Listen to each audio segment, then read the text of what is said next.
Alors bonsoir, bienvenue. On va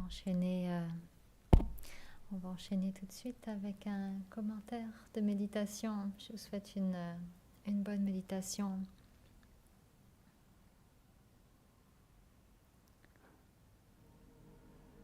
Alors je prends le temps de bien m'installer, vérifier ma position sur ma chaise.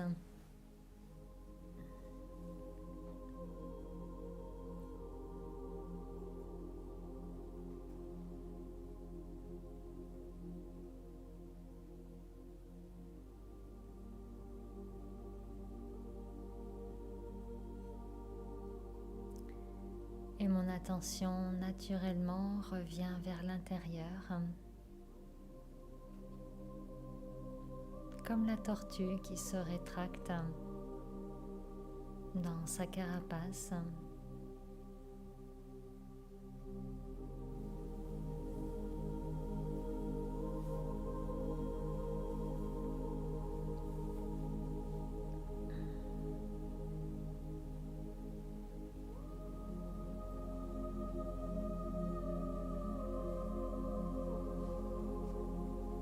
Et lorsque je retourne mon attention vers mon espace intérieur, je peux reconnecter avec des rythmes subtils mais réels dans mon corps.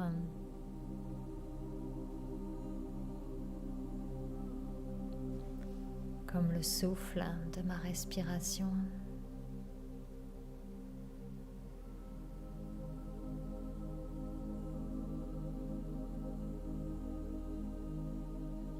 Et je me permets de respirer amplement dans mon buste en imaginant que mes respirations commencent à partir de mon bassin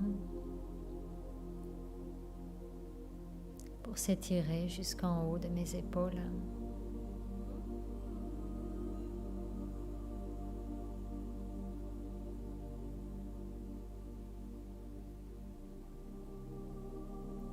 Et qu'à chaque expiration, je ressens la détente, le bien-être.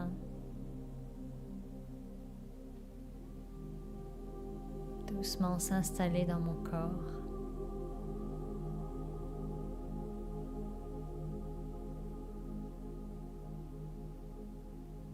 Et aussi dans mon mental.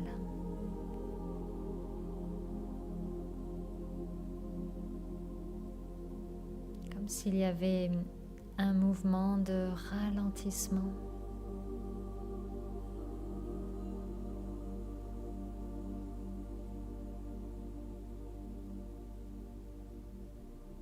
Mes muscles se détendent.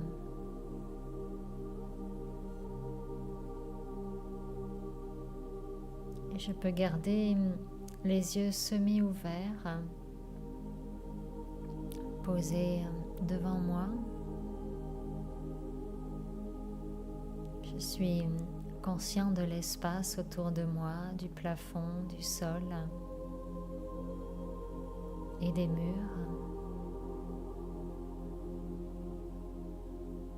Et en même temps, mon attention est bien à l'intérieur, derrière mon regard.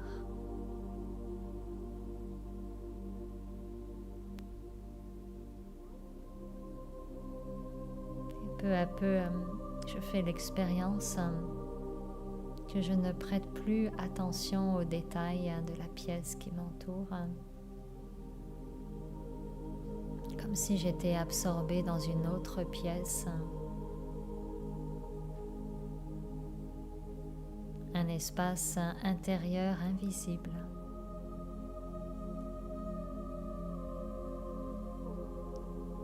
Et pourtant bien réel.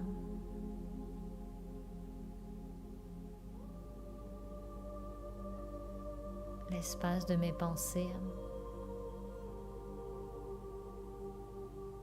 L'espace de mes sentiments.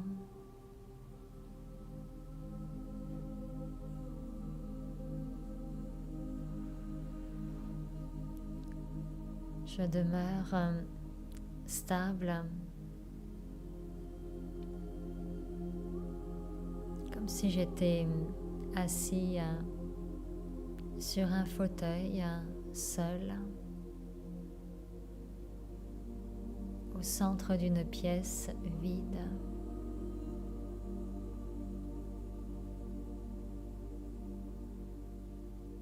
Et devant moi, un écran avec des images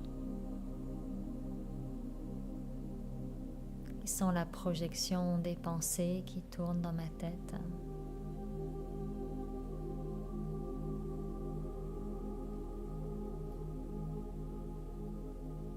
Et j'émets tout simplement une intention très simple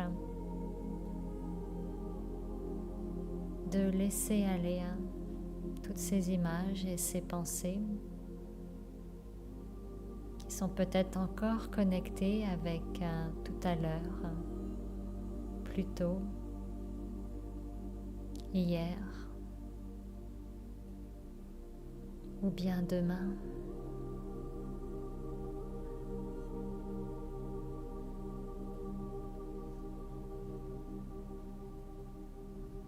J'émets l'intention d'être ancré là, maintenant et ici,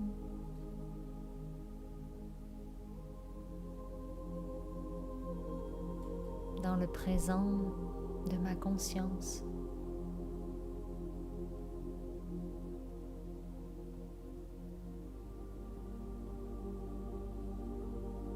Et cette conscience, je l'oriente sur ce qu'il y a de plus beau en moi. Mon paysage intérieur.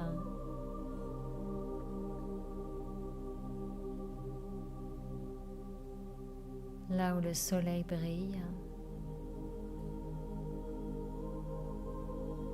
Et la mer de mon esprit est si calme. Il n'y a pas une vague.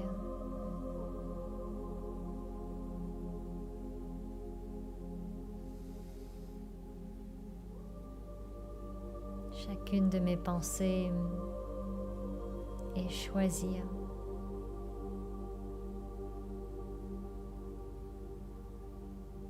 Je suis le maître de mes pensées. Je suis le créateur de ce que j'ai envie de ressentir.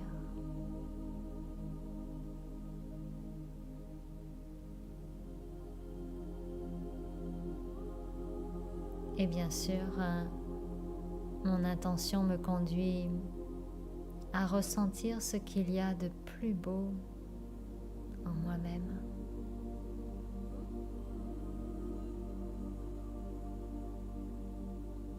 Je suis un être de paix.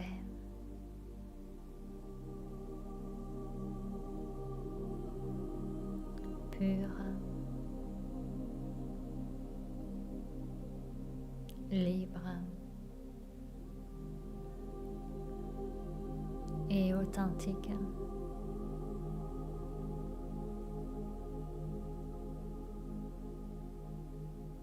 C'est ce que je suis dans mon essence. Avant même que toutes sortes de pensées virevoltent dans mon esprit, dans ma tête, dans ma vie, moi, l'être, je suis à mon meilleur lorsque je reviens à ma nature d'origine.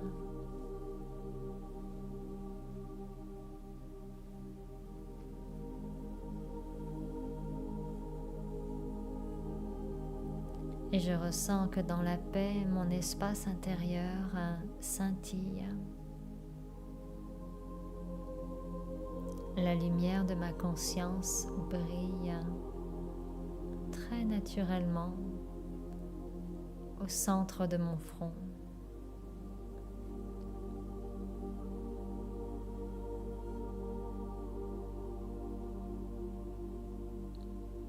Je m'apprécie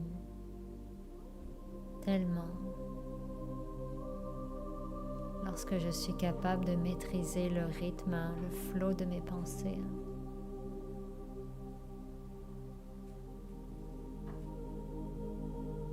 Comme si je mettais de l'ordre dans mon espace intérieur.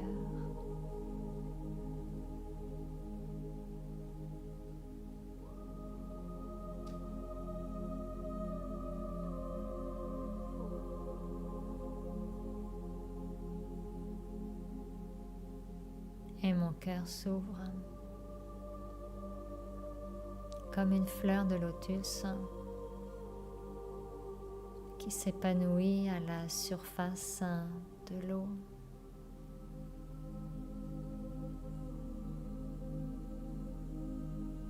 Comme un petit miracle.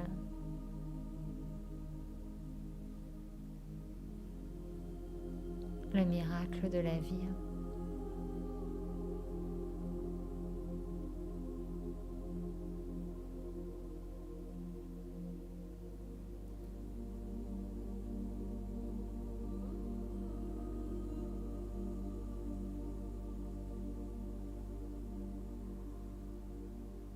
Les sentiments sont si beaux et bienveillants.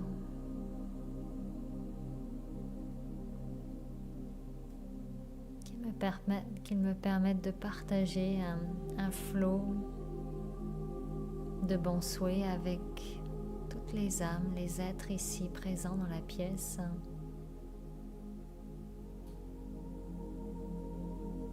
Et en ligne.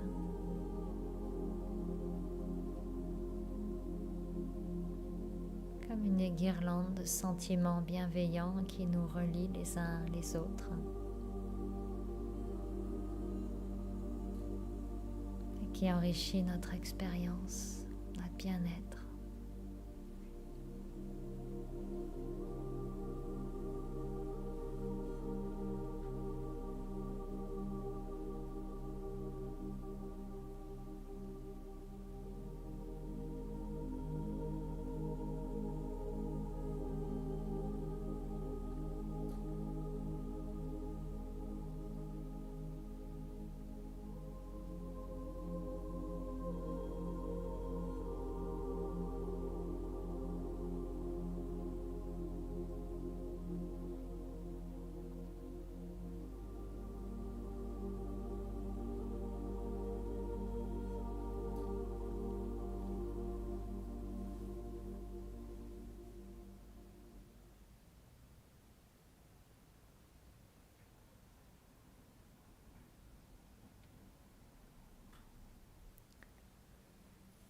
Alors bonsoir, bienvenue à l'émergence, bienvenue à ceux et celles qui se joignent à nous en ligne.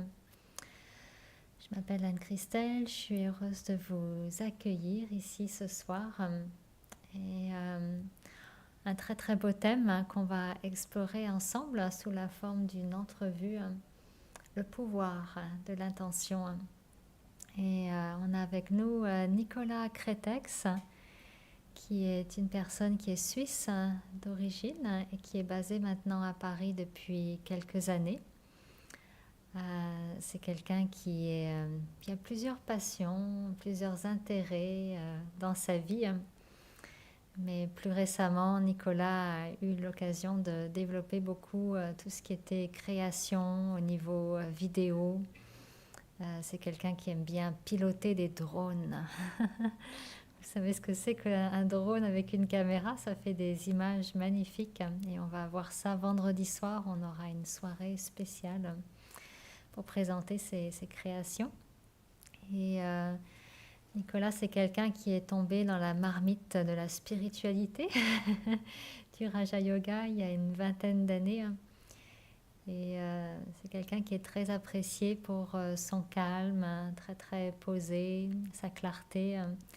Et il a développé beaucoup d'intérêt à travers les années sur ce thème-là de l'intention. Alors il va nous partager son expérience, ses bonnes recettes ce soir avec nous. Alors j'inviterai tout de suite Nicolas à venir nous rejoindre.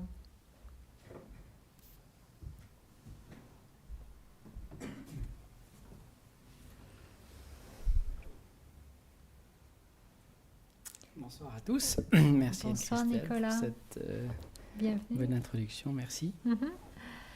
Alors, bienvenue parmi nous et c'est toujours intéressant bien d'explorer différents univers et avec toi, c'est certain ce soir qu'on va explorer beaucoup de choses nouvelles.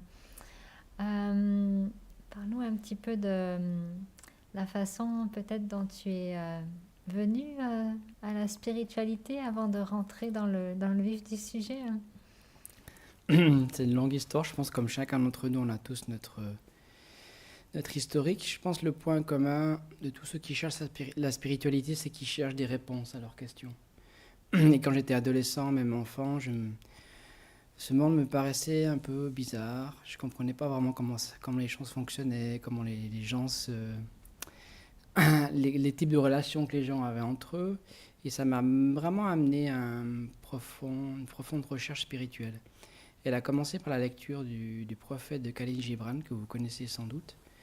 Et je me souviens, j'étais dans mon jardin et je lisais une phrase, deux phrases, et j'essayais de m'imprégner vraiment de ce qu'il voulait dire. Parce que j'ai jamais lu quelque chose d'aussi poétique et d'aussi spirituel. Donc ça a été un petit peu le déclic quand j'avais 14, 15 ans. Vraiment, j'étais en recherche. Mon intention, c'était vraiment de découvrir pourquoi il y avait autant de différences dans ce que je ressentais intérieurement et ce que je sentais extérieurement. Donc ça a été un petit peu l'amorce dans ma spiritualité. Je me suis intéressé un petit peu au bouddhisme aussi, tout en sachant que ce n'était pas vraiment ce que je cherchais. Et en 2000, j'ai rencontré le Raja Yoga et pour moi, ça a été vraiment le déclic. J'ai mis vraiment le point à travers la connaissance qui est diffusée sur les questions que j'avais, sur les doutes que j'avais, et j'ai eu vraiment des confirmations. Et j'ai découvert que c'était pas la fin d'une quête peut-être, mais le début d'une autre quête, la quête qui me permettrait de me découvrir moi-même. D'accord. Donc découverte du soi. Et par rapport à ce thème-là de l'intention, comment tu es arrivé à cliquer, comme on dit en bon québécois, c'est-à-dire tilter sur cet aspect-là de l'intention. Qu'est-ce que l'intention déjà? Alors pourquoi j'ai voulu l'explorer? Je pense que c'est à la suite d'une retraite de silence. Parce que des fois j'aime bien faire quelques jours dans l'année, d'être vraiment dans le silence avec d'autres personnes. Et à la suite de ça, je me suis vraiment posé des questions profondes. Comment je pense, pourquoi je pense, qui je suis, etc. Et je me suis dit, avant même de penser, dans ce que je fais, dans ce que j'entreprends, il y a une intention, il y a un souhait, il y a un désir que je pose. Et par exemple, le fait de méditer, quand je médite, j'essaie toujours de me dire, mais avec quelle intention je médite? Qu'est-ce que j'ai envie? Juste de grappiller quelques instants de paix, ou alors devenir l'incarnation de la paix. Je pense que c'est comme une tonalité que je fixe en moi-même, et je me dis, oui, ok, c'est ça que je veux atteindre, c'est ça que je veux expérimenter. Et ça change complètement la nature de ma méditation. C'est vraiment se programmer quelque part avec une pensée qu'on pose. Ok, aujourd'hui j'ai envie d'être la paix, aujourd'hui j'ai envie d'être la bienveillance, peu importe ce qu'on veut expérimenter. Et ça a changé ma manière de méditer. Et ça, depuis quand? Est-ce que c'était au début de ta pratique de la méditation ou c'est Non, venu après un non. certain temps et peut-être des prises de conscience? Certainement, mon cheminement spirituel, en étudiant chaque jour, en pratiquant chaque jour, tout d'un coup, il y a un thème qu'on a envie d'explorer. Et moi, c'était ce thème-là. Mais j'ai entendu récemment que Mike George, je ne sais pas si vous le connaissez, il a écrit beaucoup de livres, il est aussi dans ce chemin. Il a dit, moi, j'avais vraiment envie de comprendre qu'est-ce que c'était l'ego. Donc, il a été profondément. Et il a dit, à ce moment-là, j'ai découvert que quand j'étais dans cette profondeur, dans cette compréhension, il y avait d'autres joyaux, d'autres points de connaissance qui étaient reliés entre eux. Et je pense que l'attention est reliée avec la pratique du silence, de la paix, de l'exploration de toutes ces pratiques spirituelles. Mais ça, c'est pas imposé, c'est venu comme ça. Comment tu définirais l'intention? L'intention, c'est quelque part se donner les moyens de réaliser ses rêves aussi, parce que l'intention, je la lie aussi avec quelque chose qu'on a envie d'être ou de réaliser, qui nous tient à cœur. Et c'est tout un mécanisme, parce que je me dis que c'est un petit peu comme une graine. Pour moi, l'intention, elle va faire naître des pensées, elle va faire naître une attitude, elle va faire naître de l'attention dans ce que je vais faire. Elle va colorer mes paroles, mes actions. Et à la bout de la chaîne, je vais créer ma destinée. Je ne peux pas agir sur ma destinée, c'est quelque chose qui se construit quelque part, mais je peux agir sur la graine. Dans le sens que quelle pensée j'ai envie de poser ce matin, demain, dans une semaine, dans une année. Et c'est ça qui va vraiment déterminer tout le processus ensuite. D'attitude, de parole, d'action, d'attention. Et j'ai réalisé que dans ma vie, il y avait certaines choses que j'avais réalisées parce que l'intention initiale, elle était bienveillante, elle était claire. Et je pense surtout quand on veut acquérir quelque chose dans la vie où on veut être, il faut que l'intention qu'on pose soit claire. Donc tu définirais l'intention comme une graine, c'est ça? Pour moi, si je devrais donner une image, oui. Mhm. Et il y a dans les coachings ou même les écoles économiques, si on se fixe un objectif, on dit qu'il faut qu'il soit smart, qu'il soit spécifique, mesurable. Le A, je l'ai oublié. Et le T, c'est pour temporel, qui est aussi une temporalité qui soit fixée. Et je pense que plus on est clair dans son intention, plus on aura une chance de la matérialiser, plus on aura une chance d'aller là où on veut aller. Donc l'intention, on sait en général que dans notre esprit, dans notre mental, on peut être très facilement dispersé, que les pensées tournent très vite. C'est pour ça en général que les gens viennent méditer ou apprendre à méditer. Est-ce qu'on pourrait dire que l'intention, c'est vraiment ce qui permet de canaliser notre énergie intérieure, l'énergie de nos pensées? Oui, très certainement. Et ça, pour moi, c'est le point initial. Et après, les Concentrer. concentrations aussi, c'est tous des phénomènes qui vont faire que cette intention devienne une réalité. Et il y a une formule qui dit, alors je ne sais pas si c'est en anglais ou en français, mais là où il y a une intention, je ne me souviens plus en anglais la formulation, désolé. Mais là où je mets mon intention, mon intention. Where the mind goes, energy flows. Exactement, voilà, Oui. c'est ça. Oui. Okay. Et où l'énergie circule, la vie grandit. On va le traduire en français, parce qu'ici au Québec, Ouais. on traduit tout. D'accord. Donc là où l'esprit va, l'énergie abonde. Ce serait ça? Exactement, oui. Mhm. Et là où l'énergie abonde, la vie grandit, les choses se passent, les choses se mettent en application. C'est pour ça qu'il faut être vraiment clair dans son esprit. J'ai un ami qui fait de la navigation, et lui, quand il se fixe un cap, il a sa tablette, il n'a plus de carte, il n'y a plus de carte à l'heure actuelle. Mais il me disait, si je me trompe de 1,5 degré, après 3-4 heures, une journée de navigation, je serai à des kilomètres de ma destination.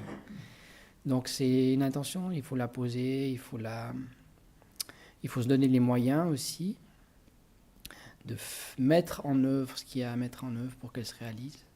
Et pour moi, ce que j'observe depuis plusieurs années, c'est que être vraiment très conscient de ma part, des choses à faire, il y aura des actions que je devrais mettre en œuvre, il y aura des choses que je devrais dire et faire, mais aussi laisser l'espace nécessaire à la vie pour que les choses s'organisent également. On va y venir. Voilà, ça peut être quelqu'un qui m'aide, ça peut être une situation qui se présente, être attentif à ça. Quand est-ce que moi je dois intervenir, ou quand je dois laisser les choses quelque part suivre leur cours initial, tout en ayant une attention dessus. D'accord. Donc vraiment, on part de cette graine-là, donc de concentration, d'attention, où l'énergie abonde, et après il y a des choses qui se passent, parce que donc il y a un cap qui est posé. Est-ce que quand tu as commencé à t'intéresser à ça, est-ce que tu as fait une expérience de ça? Est-ce que tu as une bonne histoire à nous partager de réaliser qu'il se passe quelque chose quand l'intention est oui, bien je pourrais. fixée? Alors, c'est une expérience que j'ai vécue avant que je m'intéresse à ce sujet. Mais j'ai réalisé que que j'avais pu mettre en œuvre ce projet grâce à une intention qui était posée, qui était bienveillante, qui était pure. En fait, en 2013, mon frère, j'ai un frère aîné qui avait 40 ans en 2013, il a fêté son anniversaire, il a réuni sa famille, ses amis, etc., etc. J'ai participé, c'était très bien. Et en 2015, moi j'avais 40 ans, je me suis dit, j'aimerais bien faire quelque chose, mais je ne me voyais pas du tout faire la même chose. Je me suis dit, ça, c'est les gens peuvent le faire tout le temps. Je voulais vraiment que les gens prennent du bénéfice, qui se rapprochent un petit peu d'eux-mêmes, qui ressentent de la paix. Et cette attention-là, ça a créé une journée de festival en faveur de la paix. Tu as créé un festival pour la paix, voilà. C'est ça Pour tes 40 ans. Voilà, mes 40 ans, c'était quelque part une excuse pour inviter mes amis, ma famille, etc. Mais le but, vraiment, je me souviens, j'étais en Inde à cette époque-là. Et je réfléchissais, etc. Et tout d'un coup, c'est devenu naturel. Et toutes les choses se sont enchaînées d'une façon naturelle. J'ai commencé par créer un site web, j'ai mis les artistes que je voulais avoir ou inviter, j'ai mis le programme, etc. Et 90% de ce que j'avais posé, ça s'est réalisé. Et j'ai réalisé plus tard, quand je me suis intéressé à ce thème, que l'intention que j'avais, elle était, je pense, bienveillante. Elle n'était pas pour mon propre bénéfice, mais pour que les autres prennent du bénéfice, pour qu'ils passent une journée où ils retiennent quelque chose. Donc il y avait de la méditation, il y avait de la musique, il y avait différents arts présents, il y avait de la cuisine végétarienne, enfin, tout était prévu et tous les artistes avaient une forme de spiritualité ou une autre. Donc ça c'était intéressant à composer, ça m'a mis 8 mois quand même. J'étais complètement épuisé, même 10 jours avant j'ai fait une sorte de burn-out où j'étais vraiment trop impliqué quelque part. Je suis assez consciencieux, c'est peut-être des traits de personnalité suisse, hein. Consciencieux, précis, et puis quand on est trop dans cette énergie-là, il faut un équilibre quelque part. Mais la fête a été une réussite, mes amis m'ont aidé, etc. Quand ils avaient vu tout ce que j'avais fait, ils se sont dit, ben oui, ça va avoir lieu, on va l'aider, etc. Et tout s'est très bien passé. Donc vraiment, première découverte, on dirait, du pouvoir de ton intention. On peut dire, mais sans le savoir vraiment. J'étais yogi aussi à l'époque. Mais, tu étais quoi j'étais déjà yogi, je méditais à l'époque. Mais c'est en faisant, quand on s'intéresse à quelque chose, moi en tout cas je fais des ponts avec ce que j'ai vécu, ou si ça me permet de réaliser mon propre fonctionnement, qu'est-ce qui fonctionne moins, d'être à l'écoute de moi. Et c'est drôle parce que ce petit festival, je voulais l'organiser 5 ans auparavant, et rien ne s'est produit comme je le souhaitais. Donc c'est aussi être attentif au bon moment. On peut avoir la meilleure intention du monde, mais les choses ne se réalisent pas tout de suite, donc il faut être patient aussi. Une graine, il faut être patient, il faut l'arroser, il faut en prendre soin. On sait que ça va grandir, on sait que ça va donner une fleur ou un arbre, mais il faut laisser du temps au temps, comme on dit. Quelles seraient les vertus, les qualités qui, selon toi, aident le plus à justement manifester avoir de bonnes intentions, laisser l'intention grandir? Comme là, tu avais eu ce projet-là il y a longtemps, puis finalement, ça s'est réalisé. Et quelles sont ces qualités-là qui ont permis de peut-être solidifier l'intention et la rendre manifester en fait dans ta réalité, dans ta vie? Alors je pense que c'est tout un ensemble de choses, hein. Déjà y mettre son attention, comme on vient de le dire, la détermination, ça c'est absolument, parce que vous êtes sûr que si vous avez un projet ou autre, ça va pas se faire tout seul. Il y aura peut-être des obstacles, il y aura peut-être des retards, il y aura peut-être mais jamais vraiment perdre la foi en soi. La précision, pour moi, c'est quelque chose qui me fait gagner beaucoup de temps. Si je fais les choses bien, je les fais qu'une fois. Je n'ai pas besoin d'y réfléchir. Je fais quelque chose. Le résultat est bon, ça peut être utile aux autres, souvent. Et je n'ai pas besoin d'y revenir. Je peux avancer, ainsi de suite. Donc, toutes les étapes de ce festival, par exemple, j'ai essayé de faire les choses précisément. La pugnacité, bien sûr, hein, c'est un peu synonyme de la détermination. Beaucoup de douceur aussi, je pense. Pas brusquer, pas forcer les choses. Faire les choses dans le respect des autres aussi. Si on les englobe dans notre projet, voilà, respecter le rythme des autres, respecter leurs décisions, leurs choix, leurs idées. Donc c'est quelque chose de fédérer toutes ces qualités pour tracer mon chemin et obtenir un résultat. Et j'ai beaucoup utilisé la visualisation parce que dans ce festival, j'ai eu vraiment comme un flash, comme une vision. J'ai vu l'événement, j'ai vu les gens, j'ai vu les artistes, j'ai vu le lieu. Ça, c'était en Inde quand tu C'était as en tout Inde, vu? exactement, dans Oui, un centre d'Ayurveda, parce que chaque 2 ans, je vais faire un traitement ayurvédique. d'accord. Et c'était très clair, hein. Et ensuite, tout ce que j'ai eu, c'est à implémenter dans la matière cette vision. Donc c'était... Quand les choses coulent, quand elles sont faciles, pour moi, c'est un signe que c'est le bon moment, que c'est la bonne méthode, que je suis dans la bonne conscience. Et il y a une phrase qu'une yogi, ancienne directrice de notre école, qui s'appelle Dadi Janki, elle avait dit: si je me prépare intérieurement, les autres prépareront mon chemin. Ça m'a fait beaucoup réfléchir parce que je pense qu'elle a entièrement raison. Si vraiment je prends soin de ma conscience, si vraiment je vibre à une énergie élevée, une énergie qui est bienveillante, l'extérieur, les éléments, les autres ne peuvent que réagir par rapport à ça. Et je l'ai vu dans sa pratique, c'est vraiment avec ses pensées, la qualité de ses pensées, que tout se mettait en ordre autour d'elle. Et c'est une expérience que j'ai de plus en plus. Ça fait 5 ans que j'ai arrêté mon activité professionnelle. Et là, j'ai pu beaucoup être dans l'observation des choses. Beaucoup. Et je suis toujours subjugué de voir comment les choses, des fois, se mettent en place. Et je pense que c'est en grande partie grâce à notre niveau de conscience intérieure. Je vis la vie de l'intérieur et ensuite, je projette les choses à l'extérieur, elles se mettent en place. Mhm. Donc, on dépense beaucoup moins d'énergie. Certainement, mais est-ce qu'on est conscient à quel point nos pensées sont créatrices? Déjà, elles créent le bien-être en nous, elles créent l'inconfort, elles créent vraiment un état d'âme, un état d'être. Mais elles ont aussi un pouvoir créateur sur l'extérieur. Une pensée, c'est une onde, c'est une vibration, elle va affecter notre entourage, notre lieu, notre travail, notre famille. Et quelque part, c'est la laisser travailler. L'entretenir, la nourrir, la laisser travailler, et ensuite savoir quand intervenir de nouveau. Parce qu'il y a des moments où on doit intervenir, on doit être dans l'action. Et des fois, on doit être dans l'observation. Et des fois, on doit juste soutenir notre création avec nos pensées. Donc j'ai beaucoup médité dans les projets que je mène maintenant avant de piloter un drone et autres. Avant chaque tournage, je me mets dans l'introspection, je visualise. Parce qu'une fois qu'on pilote un drone, on ne peut pas trop rêver ou on ne peut pas méditer vraiment. Il faut être concentré. Donc c'est ça, c'est une préparation. Et à la fin, je remercie. Je remercie la vie de m'avoir offert cette opportunité, que les choses se soient bien passées.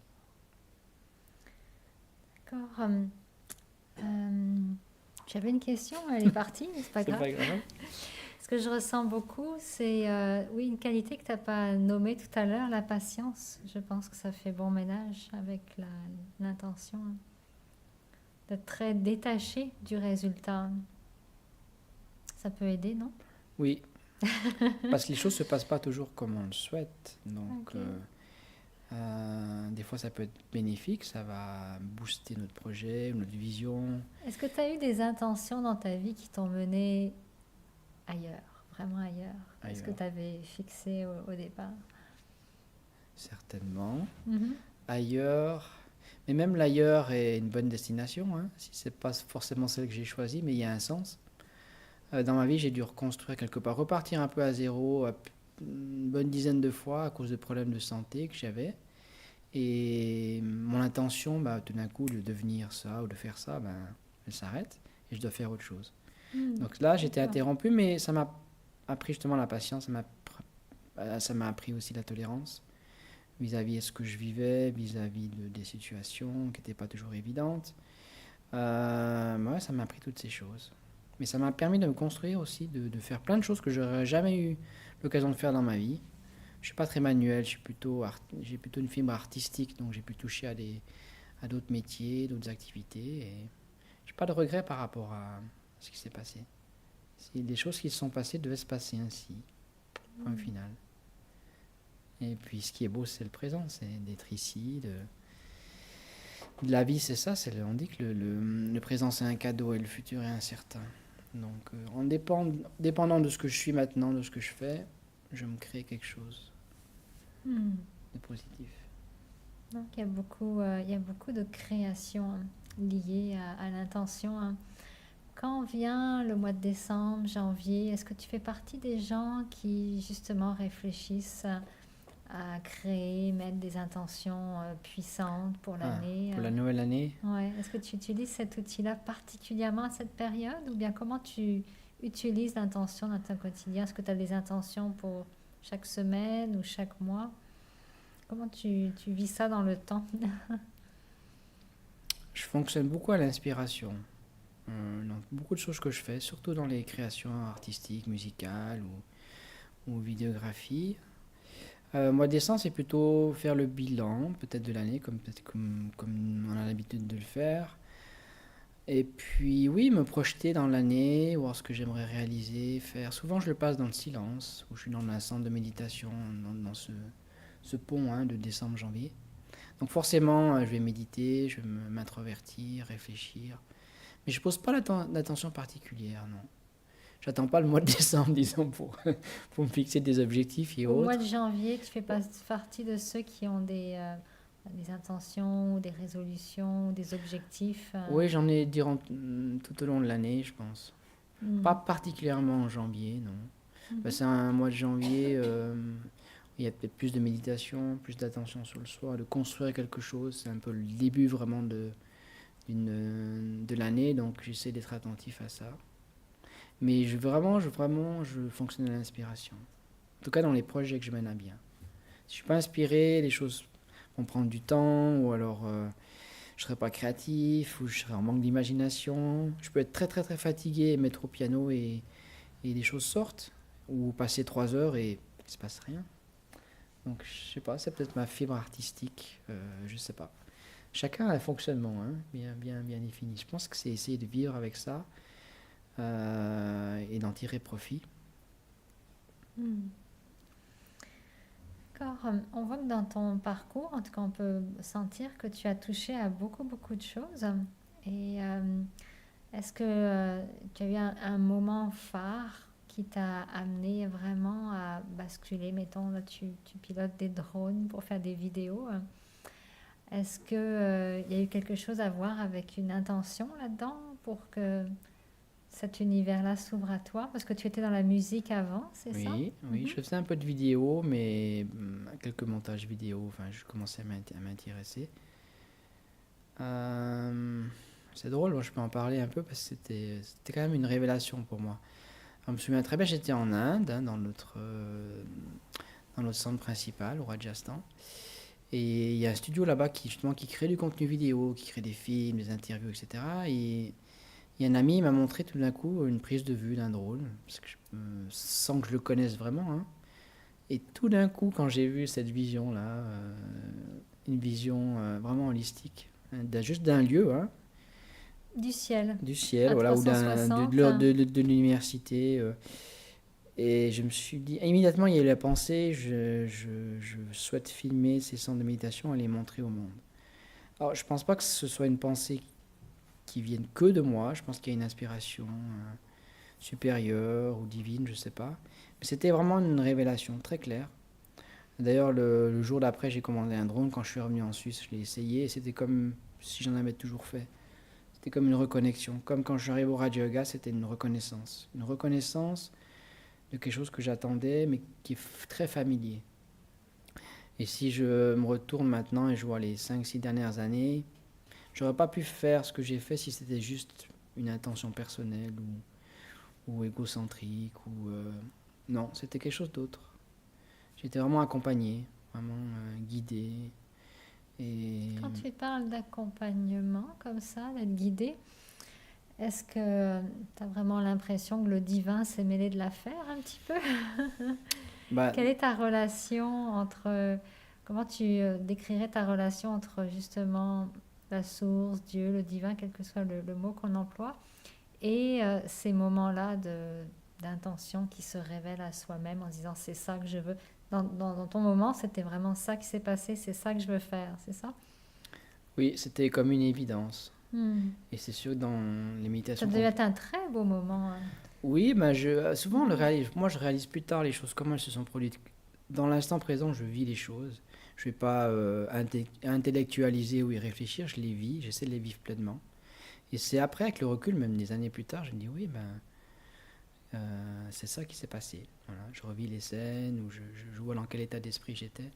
Et je pense que le divin est certainement intervenu dans nos méditations. C'est vraiment cette relation qu'on essaie d'entretenir, de tisser, d'approfondir.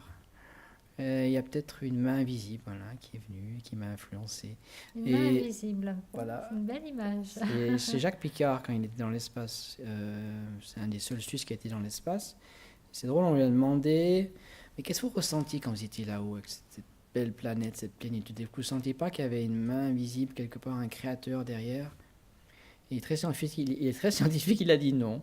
C'était le fait voilà, d'observer la nature, d'observer cette terre, mais il n'y avait pas de réalisation peut-être qu'il y avait un être supérieur derrière tout ça. Moi, ça a été bien sûr évident et j'essaie d'incorporer le divin dans ce que je fais. Pas que ce soit ma propre création, mais que ce soit une co-création. Et en faisant ça, j'ai l'impression que les choses m'appartiennent pas vraiment. Je suis juste un instrument. Comme je joue sur un piano, l'instrument c'est le piano, mais celui qui joue, c'est lui quelque part, qui choisit les notes, etc. Donc je pense que Dieu m'inspire aussi. C'est difficile de savoir vraiment précisément, mais je pense qu'il y a une source d'inspiration. Ces intentions qui sont donc puissantes par les manifestations qu'elles engendrent dans nos vies, tu dirais, est-ce qu'elles viennent de Dieu? Est-ce qu'elles viennent de soi? Comment ça se passe selon ton expérience? Selon mon expérience, parce que je ne peux pas parler de l'expérience de quelqu'un d'autre, je pense qu'il y a une part de nous, si on grandit intérieurement, si on développe certaines compétences, parce que c'est vrai que l'électronique, à l'âge de 11 ans, j'avais déjà joué de l'orgue, donc c'était un petit peu familier cet univers électronique, de technologie, etc. Et ça a fait que grandir, grandir. Je pense que si on grandit en qualité, en compétences, Dieu peut nous utiliser plus facilement. S'il aurait le choix de jouer sur un petit piano d'enfant qui vaut $50 ou sur un Stradivarius qui vaut un demi-million, il peut jouer sur les deux, mais je pense qu'il aura plus l'envie ou plus de possibilités de s'exprimer sur un Stradivarius. Donc ma responsabilité, c'est juste de faire grandir mes compétences et ensuite de les mettre dans cette lumière et de lui dire, utilise-les, utilise-moi, je suis là, je suis juste un instrument. C'est des centaines de fois j'ai parlé à Dieu en disant ça. J'ai certaines compétences, si tu veux les utiliser, elles sont là. Donc je pense que c'est dans cette relation que je me laisse inspirer. Ça peut être l'énergie du moment, ça peut être d'autres sources d'inspiration, mais je pense qu'il y a une connexion. On parle beaucoup, l'intention est très à la mode, puis on utilise beaucoup l'intention pour bien manifester nos rêves, nos désirs, etc. Pour toi, c'est quoi l'intention à ce niveau-là, au niveau de la manifestation? Tu parles d'être un instrument, donc on sent qu'il y a quelque chose d'aussi bienveillant dans l'intention. Comment sortir de l'égoïsme? Parce qu'on ne va pas non plus être juste dans des intentions pour soi, égocentriques, on va dire. Toi, est-ce que tu as vécu ça, un shift dans tes intentions, une progression vers autre chose, justement, en lien avec ta relation avec la source? Un shift, assurément. Je vais peut-être prendre un exemple pour ne pas répondre directement à ta question, mais en 2000, j'ai commencé ce chemin, j'ai médité. Pendant 5 ans, la musique était vraiment plus du tout au centre de ma vie. Alors que tu étais vraiment dans voilà, l'âme, j'étais très musicien. Oui, c'était par période, c'est toujours par inspiration, par période. Et je crois que j'avais même plus de clavier à cette époque, ce qui est très rare. Et après, de 5 ans, j'ai ressenti le besoin. Donc, je me suis intéressé de nouveau, voilà. J'ai acheté un bon clavier. Et là, en 2-3 ans, je pense que j'ai composé la plupart des musiques. Parce que je sentais que l'inspiration, l'esprit créatif était là, présent. Et je pense que c'est le fruit de cette relation que j'ai entretenue avec moi-même, avec la source, qui a boosté ma créativité. Et tout d'un coup, il fallait que ça s'exprime, il fallait que ça sorte quelque part. Et je ne l'ai pas réalisé tout de suite non plus. Alors c'est peut-être mon côté suisse, hein, peut-être que je suis un petit peu lent à réaliser certaines choses. Les Suisses, ils prennent leur temps, C'est ce c'est qu'on dit, vrai. hein, c'est ce qu'on dit. Mais c'était ça, oui, c'était vraiment une inspiration qui venait pas de moi. Et peut-être mon intention, c'était aussi de créer de la musique relaxante, méditative, entre autres choses. Encore aussi en pensant aux autres, dans le sens de peut-être leur offrir un moment de paix, de relâchement, d'intériorisation. Donc c'est ça qui m'a aidé. Sinon, si c'est juste créer de la musique pour moi-même, je vois pas trop l'intérêt. Pour moi, hein, passer des moments à composer, à improviser. Après, c'est un partage. La musique, c'est un dialogue, c'est un langage. Et ça se partage avec les autres.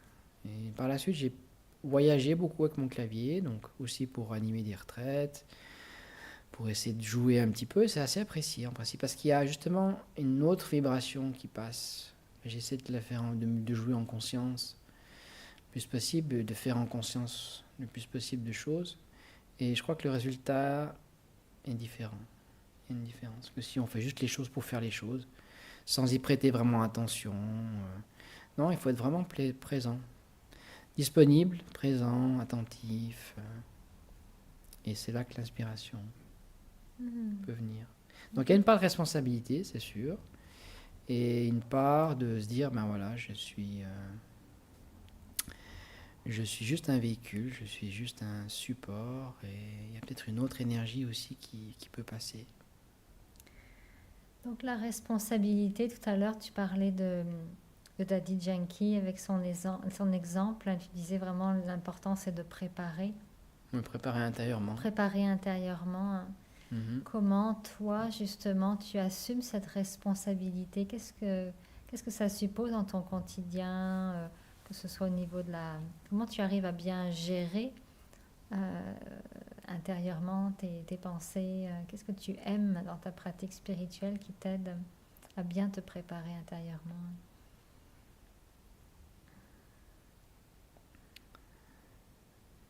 J'aime l'idée, tu parles de responsabilité, ben j'ai réalisé à un moment donné que j'étais responsable de mon propre univers intérieur. Personne d'autre peut changer mes pensées ou accéder à cet espace intime en moi. Donc de même que je prends soin de mon corps tous les jours, ben, j'ai pris conscience qu'il fallait que je prenne soin de mon esprit aussi, de comprendre comment mes émotions fonctionnent, quel schéma de pensée, quel pattern de pensée, pour reprendre un terme musical, se présente. Et j'aime justement le fait de me découvrir moi-même et de voir les résultats que ça inaugure. Parce que si je remonte 23 ans en arrière, ma vie était complètement différente. Je faisais les mêmes choses peut-être, mais avec une conscience complètement différente. Et le fait de pratiquer la méditation, ça assoit les choses, ça apaise. Peut-être que la paix était présente, mais elle n'était pas consciente. Là, je peux consciemment me mettre dans un état de paix et essayer de prolonger cet état. Parce que si on fait un petit exercice, en 1 seconde, je vous demande de penser à quelque chose, vous pourrez le faire. Peu importe ce que c'est, ça peut être la paix, ça peut être n'importe quoi, mais notre capacité la vraie capacité, la vraie spiritualité, c'est de maintenir cette pensée le plus longtemps possible. Et c'est là on a tous des capacités différentes. Et c'est ça que j'aime, rien n'est vraiment acquis. Je suis toujours en chemin, toujours en découverte. J'ai l'impression qu'en 23 ans, j'ai peut-être progressé de quelques millimètres en moi, à la découverte du soi. Et ce que j'aime par-dessus tout, c'est vraiment accéder au cœur de moi-même. De découvrir qui je suis, essayer vraiment de le mettre en valeur. Et surtout dans l'attitude. J'ai aussi réalisé que l'attitude, pour moi, était ce qui touche le plus les autres. Avant même les paroles, dans mon dernier emploi, quand j'ai dû quitter, j'étais resté 4 ans avec eux dans le domaine des migrations à Genève. J'ai été interpellé et j'ai réalisé que c'était vraiment mon intention qui avait touché les âmes. Plus que ce que j'avais dit. Je n'avais pas partagé ce que je faisais vraiment. Parce que si on commence à parler de quelque chose et si on l'incarne pas, là les gens ils décrochent, ils sont pas. Mais si on prouve quelque part, ensuite les mots peuvent venir appuyer ce qu'on est parce qu'il y a une cohérence As-tu des exemples dans ton quotidien à cette époque-là? Ben, mon patron, par exemple, qui était sénégalais, alors, c'est une super expérience parce que j'aime quelque part me dépasser, j'aime progresser, etc. Et c'était une personne très, très, très pointilleuse, très exigeante. Et je lui remercie beaucoup de fois pour ça, parce qu'il m'a permis justement de progresser dans mes compétences, de développer tout ce que je devais délivrer, ça devait être parfait, ça devait être très bien. Donc c'était une attention pour moi constante, mais exceptionnelle au petit travail. Et quand on s'est quitté, mais il m'a dit, ouais, il devait gérer deux équipes à l'époque, au lieu de 20 personnes, il y en avait 40, à cause d'une collègue qui était malade. Et il me disait, mais chaque fois que tu rentrais dans mon bureau, je sentais que ça m'apaisait. Qu'il y avait, voilà, comme il était vraiment stressé, suroccupé, et ça l'a beaucoup aidé. Et ça, j'en avais pas conscience sur le moment, mais je pense que c'est aussi ma pratique. Donc, le fait de méditer le matin et d'aller ensuite travailler, ben, on apporte une énergie différente avec nous. On apporte une conscience différente avec nous. Et on n'a peut-être pas idée à quel point ça aide subtilement les autres. Parce que je faisais rien de particulier, c'était juste ma présence. Ce que j'émanais, ce que je dégageais, c'est vrai que je suis assez calme. D'ordinaire, si on veut m'énerver, on peut se lever assez tôt, mais il faut quand même. J'ai je pense, un seuil de tolérance assez élevé de par mon parcours, ce que j'ai pu vivre comme expérience des fois pas évidente. Ça m'a permis de tolérer beaucoup de choses. Et souvent, je laisse la liberté à l'autre d'être ce qu'il est. Je n'ai pas la prétention que l'autre soit ce que j'aimerais être. Non, je lui laisse la liberté de faire ce qu'il veut, tant que ça n'empiète pas sur mon intégrité, sur mon espace intérieur, il n'y a aucun problème. Et j'ai eu très très peu de clashs dans ma vie. J'en ai eu avec peu de personnes, mais c'était des gros clashs. Mais la plupart du temps, les relations se passent bien. C'est quelque chose où j'ai à cœur que la relation soit harmonieuse. On se dit des choses des fois, mais voilà. Il n'y a pas Encore, si on dit des choses avec bienveillance, ça sera bien perçu, même si le ton doit être des fois un peu plus strict. L'attitude. Pour moi, c'était la Est-ce que ce preuve. serait le fruit de l'intention? Certainement, mon intention personnelle, intime, c'est de devenir un meilleur être humain chaque jour, de devenir un être vraiment pleinement accompli au niveau spirituel. Donc ça, c'est vraiment mon intention de base, mon but, mon objectif. Et ce que je fais, c'est des choses qui essaient de me rapprocher de ce but. Sinon, ça n'aurait pas de sens. Et je pense que tous les gens qui ont réussi dans n'importe quel niveau, sportif, artistique, peu importe, c'est qu'ils ils ont fait les choses avec leur cœur, mais ils se sont donné les moyens aussi de grandir et d'atteindre ces choses-là. Et peut-être prendre un exemple dans la musique, deux artistes qui m'ont beaucoup inspiré quand j'étais jeune, c'est Francis Cabrel pour ses paroles, très pleines de sens, qui m'ont beaucoup réconforté, beaucoup nourri, et Sting peut-être aussi. C'est une personne, Sting, qui s'est réinventé plusieurs fois dans sa vie. Elle a réinventé son style de jeu, elle s'est entourée parce qu'il voulait progresser, il voulait développer son art, etc., elle communiquer.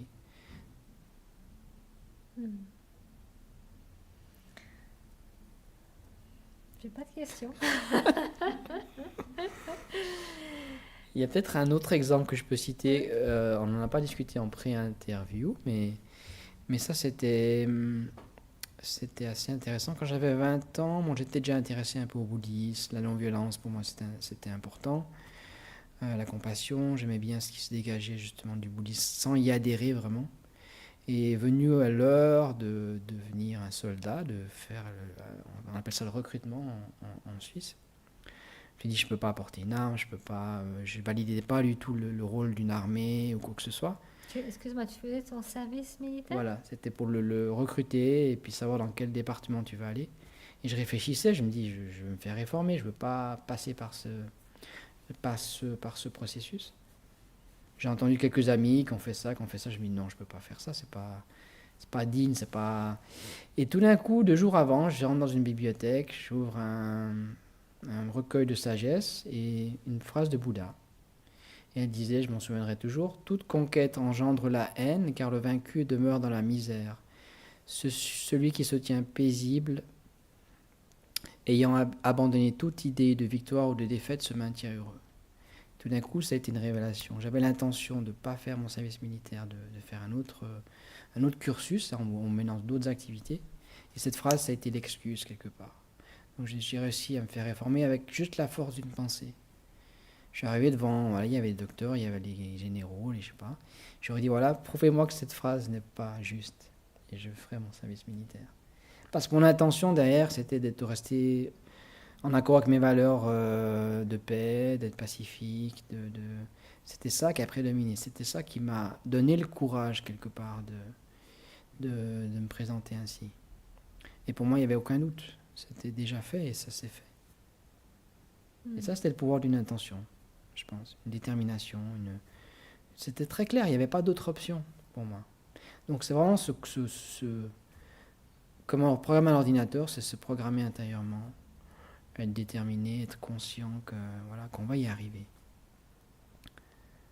Ouais. Donc l'intention vraiment est une force qui met en action bien des choses. Elle met en œuvre toutes sortes de choses, oui, bien sûr. Qu'est-ce que tu dirais aux gens qui ont envie d'utiliser plus le pouvoir de leur intention? Et comment être sûr qu'on a des bonnes intentions? Alors, je ne sais pas si je peux vraiment apprendre quoi que ce soit aux autres. Parce qu'il y a une phrase, je crois que je vais encore citer Bouddha, mais qui disait « Ne croyez surtout pas ce que je vais vous dire, mais faites-en vous-même l'expérience. Soyez votre propre expérience. » Mais par rapport à ce que tu dis, c'est plus je vais me rapprocher de mon intériorité, plus je vais comprendre comment je fonctionne.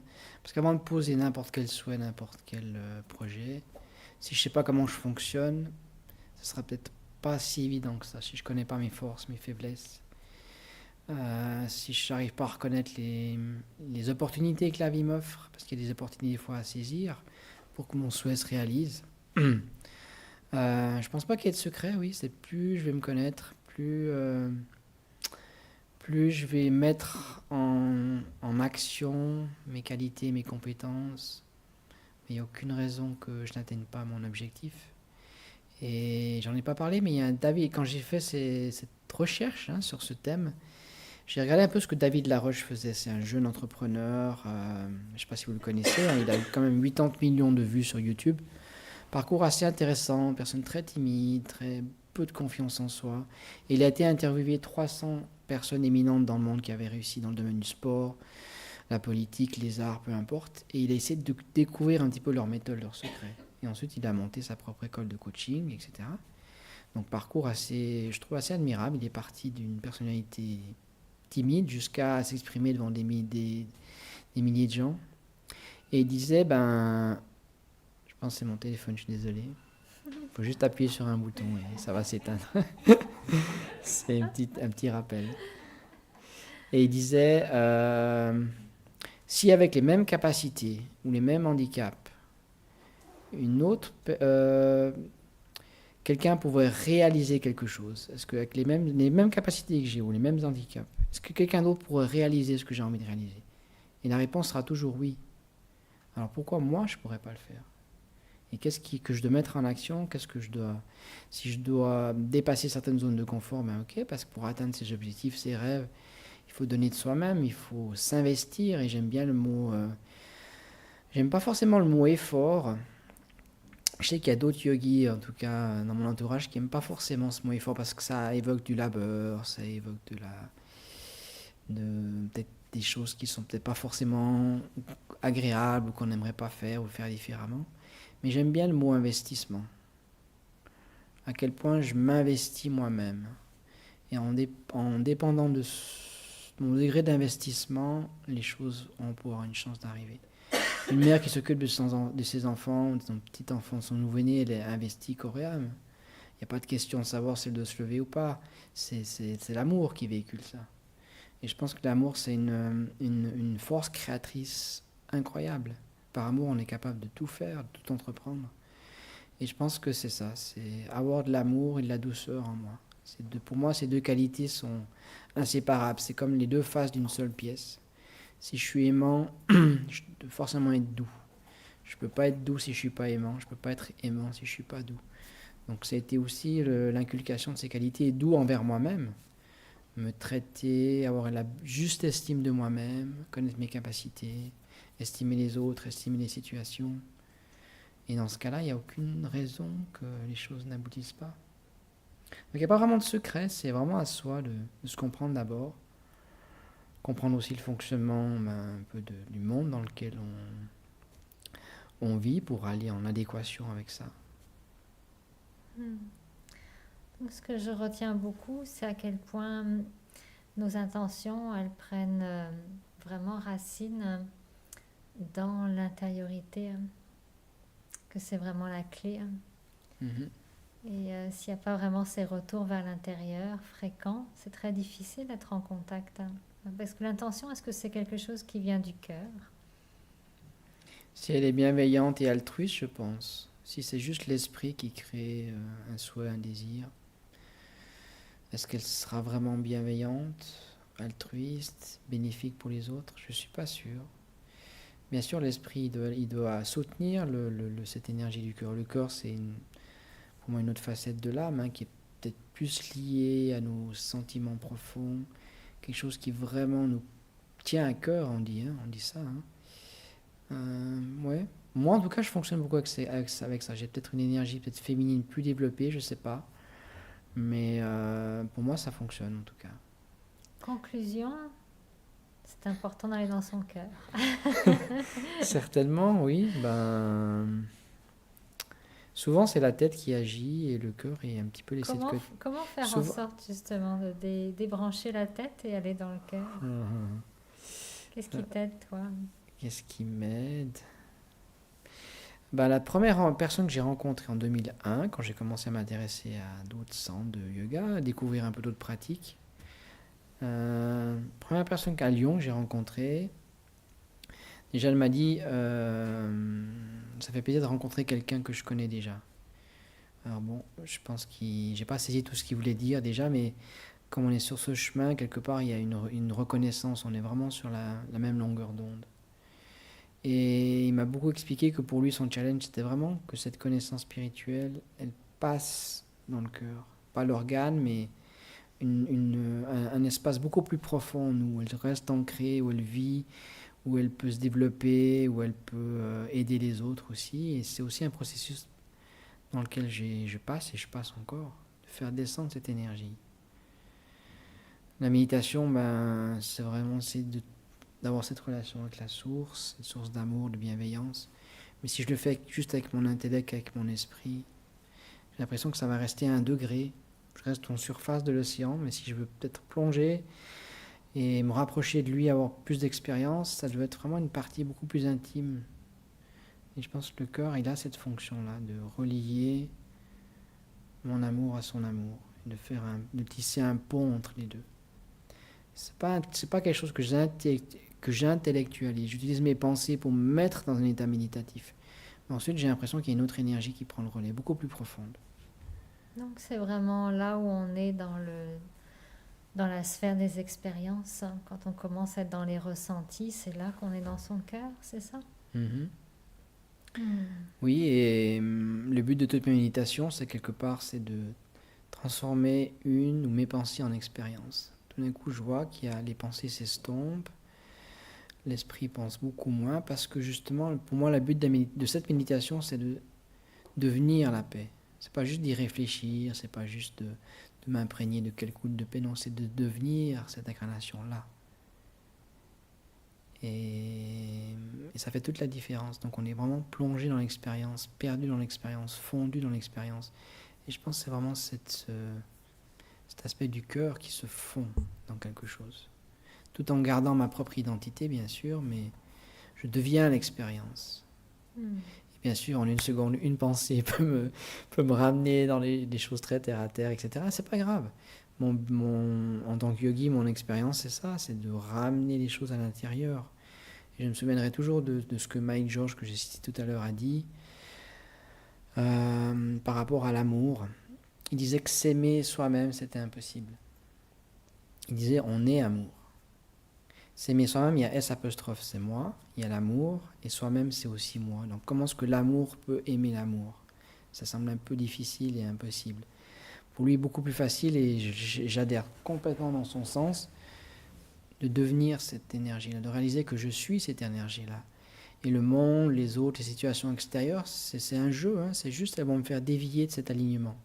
Et mon rôle, c'est juste d'être assez attentif, de me réaligner. Ça peut être l'amour, la paix, peu importe, mais de faire cet effort de me réaligner. Et là, ça fait une grosse différence. Je pense que la musique peut aider beaucoup à cet alignement et à retrouver le cœur, n'est-ce pas? Enfin, dès qu'il y a une fibre artistique, le cœur peut s'épanouir plus facilement. Je pense que les gens qui sont un peu artistes, ils ont une fibre peut-être des antennes différentes, je ne sais pas, une sensibilité certainement différente. Et ils l'utilisent dans la musique. La musique, c'est juste un moyen de communication, hein, ou d'expression quelque part. Mais il faut une sensibilité à la base. Sinon, on mettrait un robot et on lui demanderait de jouer de la musique, mais qu'est-ce qu'il y aurait à l'intérieur? Il n'y aurait pas vraiment de vie, il n'y aurait pas vraiment de sensations, de choses qui nous transportent ailleurs. Donc il faut que cette énergie vienne de quelque part. Et quand je joue, bon, de moment quand j'improvise ou autre, c'est lâcher le mental. Quelque part, les doigts, ils savent plus ou moins les notes, hein, et laisser une autre partie s'exprimer. Et c'est là que l'improvisation, elle devient quelque chose.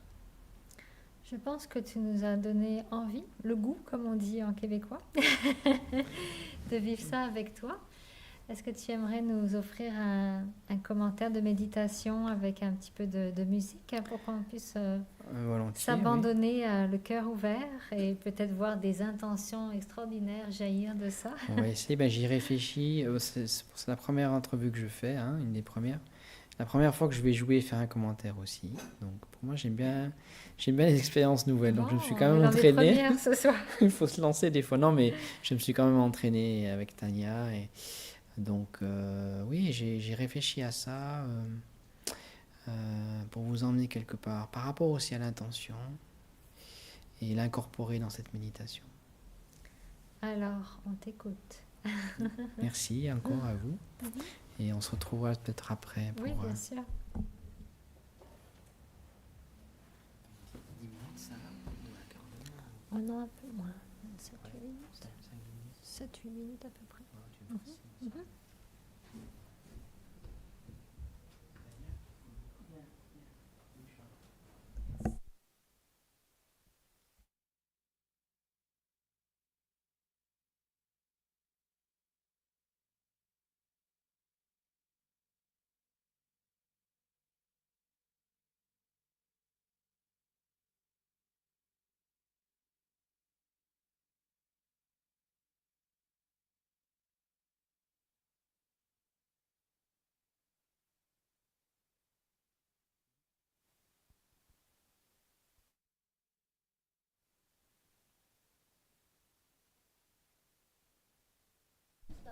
Yes, ok, là ça va mieux.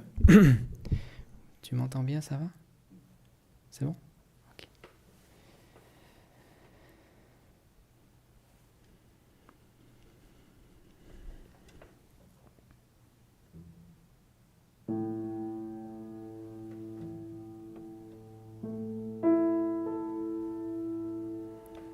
Je m'installe confortablement.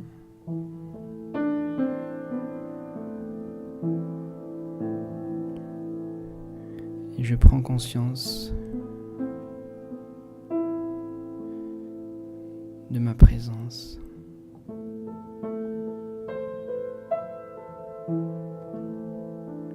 Je prends conscience que moi, la conscience, je pense, j'existe, je vis.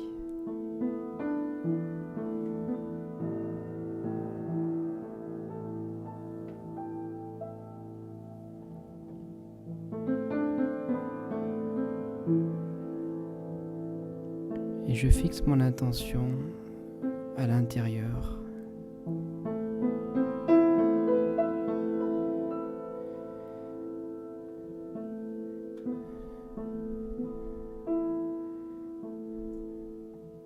Je prends conscience de mes pensées.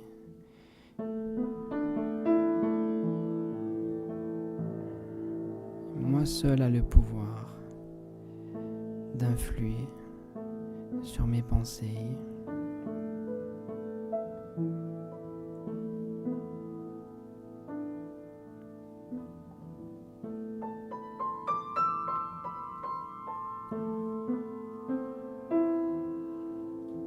et je me demande qu'est-ce que j'ai envie d'être.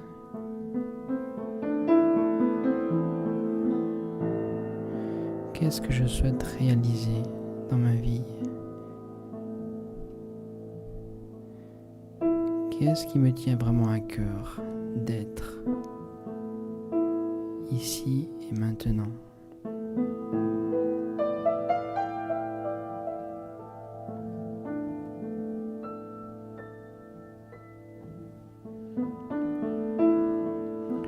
Je souhaiterais davantage de paix, davantage de bienveillance, davantage d'estime de moi-même.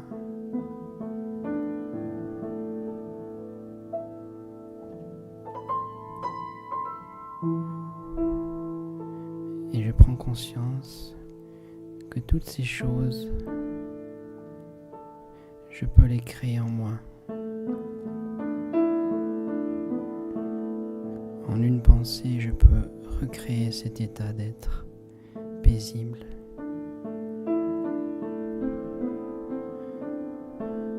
Cet état aimant, cet état de patience envers moi-même et les éléments.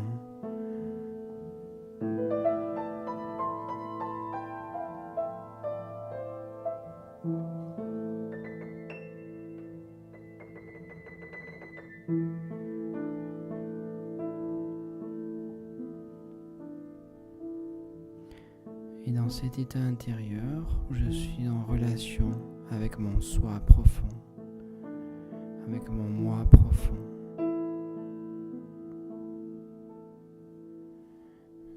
je pose alors une intention, un souhait envers moi-même.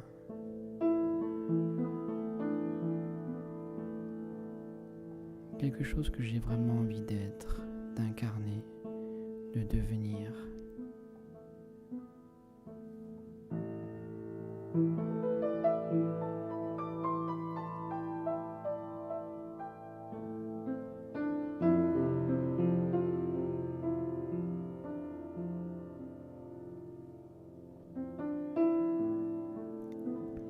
Et je visualise cette intention. Je lui donne vie.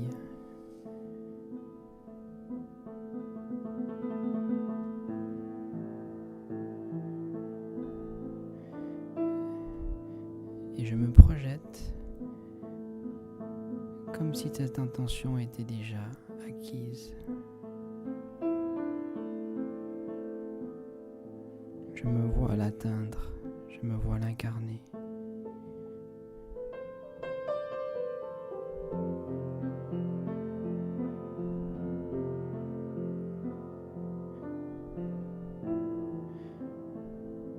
Et dans cette position où j'ai atteint mon intention, je me retourne et je m'observe ici, assis dans cette pièce. Et je réalise qu'il y a quelques pas qui me séparent, quelques instants de mon intention. Mais c'est comme si elle était déjà réalisée, déjà présente.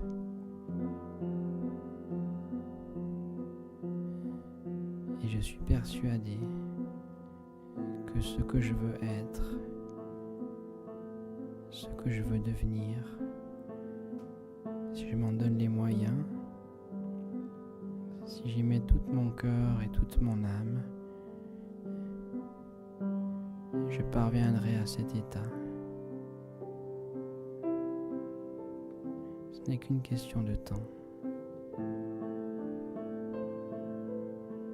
Car je suis le maître créateur de ma vie. Je suis l'artiste qui peut faire de ma vie un chef-d'œuvre.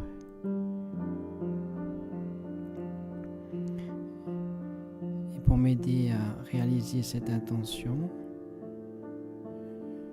je peux compter sur la source, l'être suprême, et je lui soumets mon souhait, je le mets à sa lumière, avec la confiance intérieure qu'il pourra m'aider à devenir tout ce que je souhaite.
Alors, merci beaucoup de nous avoir suivis en ligne. Merci beaucoup à Nicolas pour cette belle finale et expérience. Alors, je vous souhaite une belle poursuite sur la lancée de l'intention et surtout d'en expérimenter toute la richesse et le pouvoir. À très bientôt à l'émergence. Om Shanti.